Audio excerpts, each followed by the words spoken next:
নমস্কার বন্ধুরা, অঞ্জনা রান্নাঘরে আপনাদের সবাইকে স্বাগত। আজকে আপনাদের সাথে শেয়ার করব চিংড়ি বাটার ফ্রাইয়ের রেসিপি। এই রেসিপিটা আমি প্রথম দেখেছিলাম একজন ফেমাস ইউটিউবারের চ্যানেলে। দেখে তখনই আমার খুব লোভ লেগেছিল, তাই একদিন বাড়িতে বানিয়েই ফেললাম আর আপনাদের সাথে শেয়ার করলাম।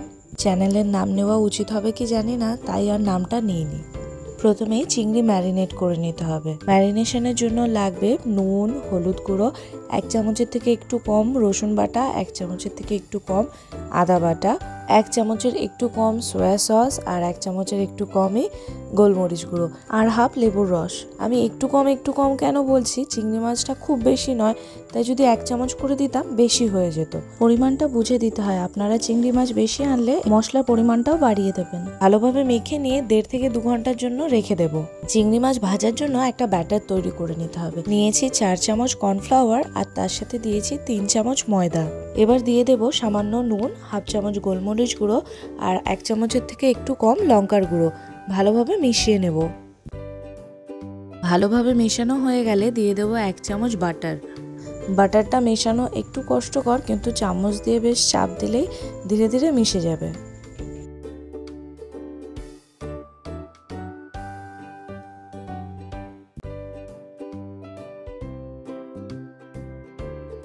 এবার দিয়ে দেব ঠান্ডা জল। জলটা অল্প অল্প করে দেব আর মিশিয়ে নেব। আমার এখানে একটু ভুল হয়েছে, জলটা সামান্য একটু বেশি পড়ে গেছে, তাই একটু পাতলা হয়ে গেছে। ব্যাটারটা কিন্তু একটু ঘন রাখতে হবে, তাহলেই বেশ চিংড়ির গায়ে ভালোভাবে লেগে থাকবে। আর যে কোনো ব্যাটার কিন্তু রেখে দিলে কিছুক্ষণ পরে একটু পাতলা হয়ে যায়, সেটা বেসন হোক বা কর্নফ্লাওয়ার বা ময়দা।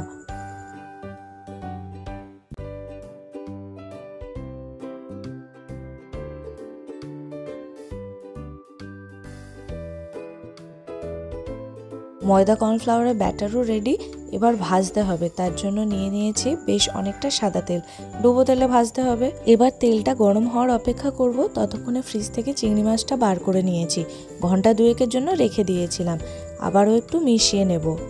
আর এবার একটা একটা করে চিংড়ি মাছ গোলাতে ডুবিয়ে নিয়ে গরম তেলে ছেড়ে দেব।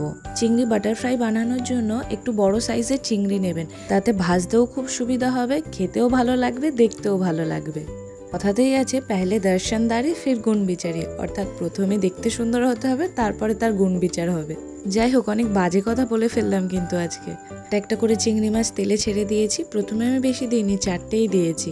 এরকম অল্প অল্প করেই ভাজতে হবে। গ্যাসের ফ্লেম মিডিয়াম রেখেই ভাজতে হবে। এক পিঠ একটু লাল হয়ে গেছে, এবার উল্টে দেব।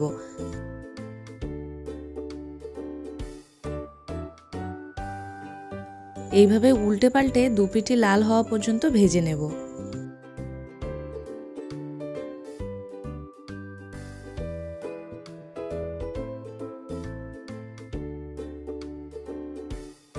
দেখুন কি সুন্দর 2 পিঠই লাল লাল ভাজা হয়ে গেছে। এবার এক এক করে তুলে নেব। এভাবেই বাকি সব চিংড়ি মাছগুলো ভেজে নেব। সন্ধ্যের খাবারে যদি এটা থাকে, উফ, তাহলে তো জমেই যাবে। রেসিপিটা কিন্তু দুর্দান্ত, আপনারা অবশ্যই বানাবেন।